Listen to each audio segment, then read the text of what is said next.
Hello, I'm Sports Psych Mike, and welcome to Mental Minutes, sponsored by P3 Performance. Today, we're going to talk about consistency.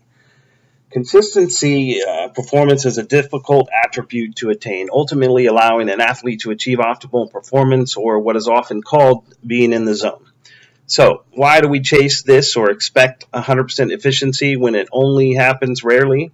Why is it that we think that we can achieve it? Well, because when you do achieve it, it's pretty awesome.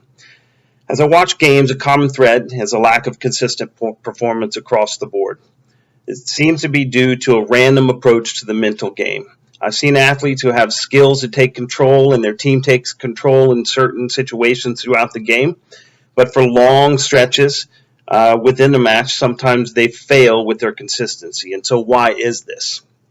Being a sufficient self-managed athlete means that you have to develop a strategic, conscious effort in how you perceive situations and your typical responses. Basically, the act of being a disciplined thinker. Being a disciplined, self-managed athlete means you have a plan, and I believe most of our athletes lack plans when it comes to dealing with setbacks and how they approach the game and their development. Athletes must take this ownership by learning how to think with intention, with purpose, thus increasing the odds of a consistent performance.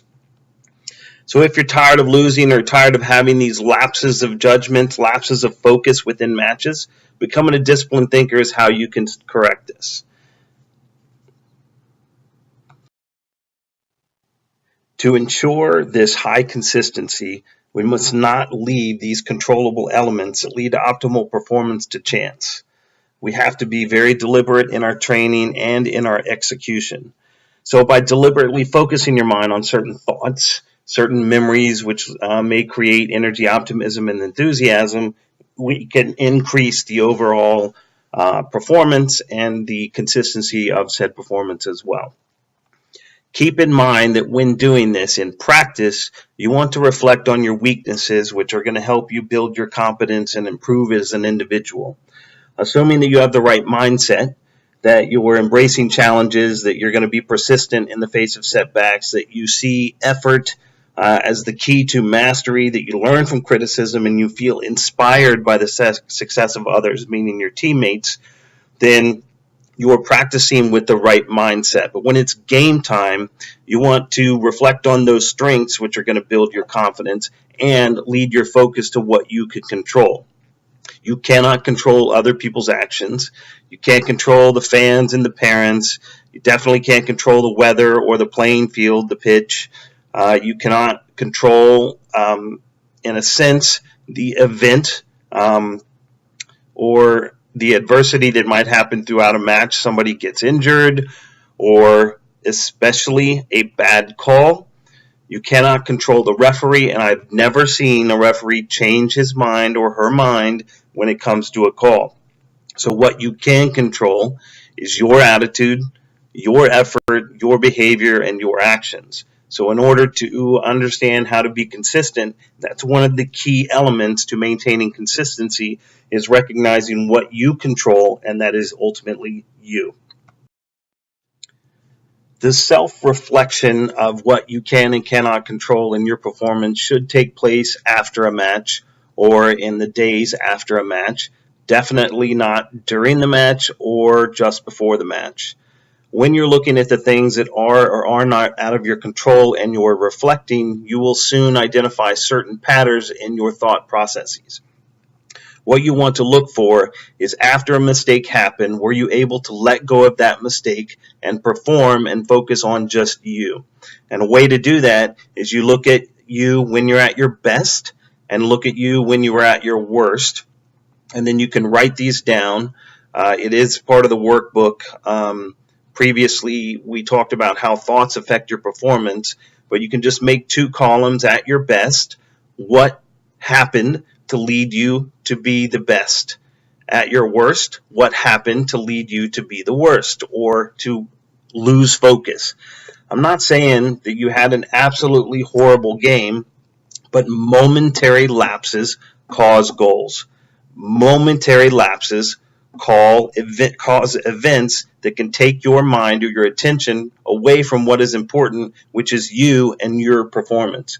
In order to reflect on your individual habits, you need to take a couple of seconds and think about, after a goal or after a mistake, are you able to flush it and let it go and push it aside so that you can just perform at an optimal level and maintain consistency, or does it linger with you throughout the game? So how do you place your attention on what's important now? That's slightly going to vary depending on the environment that you're in. But let's say a team just scored a goal against you. What's your body language?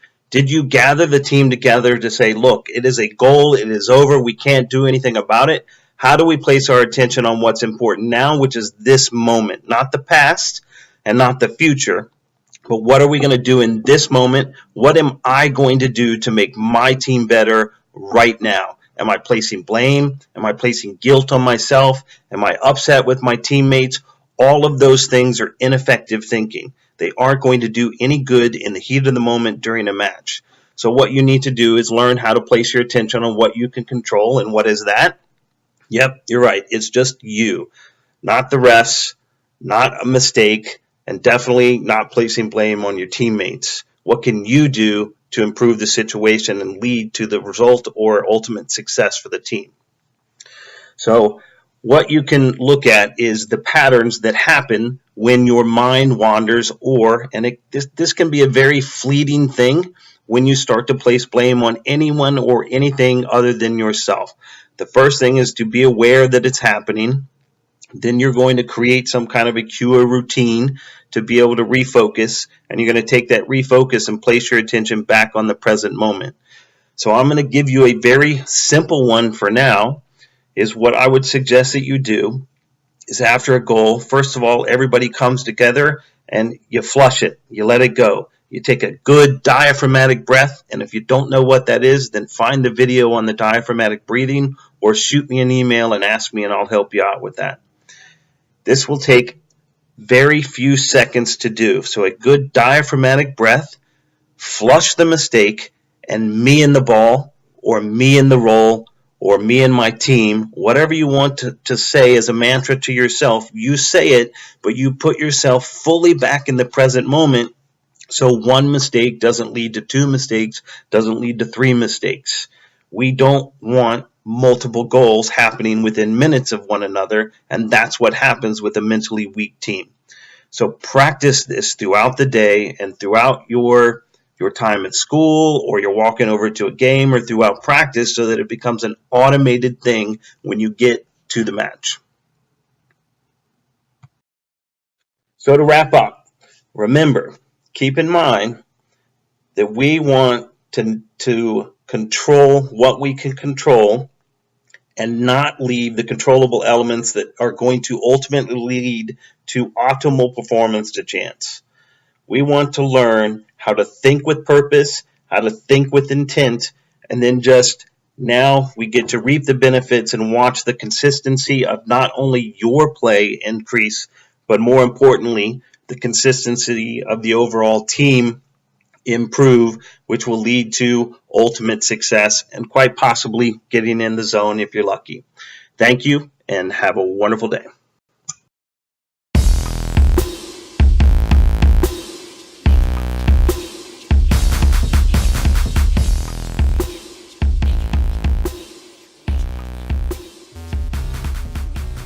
Outra ninja JK.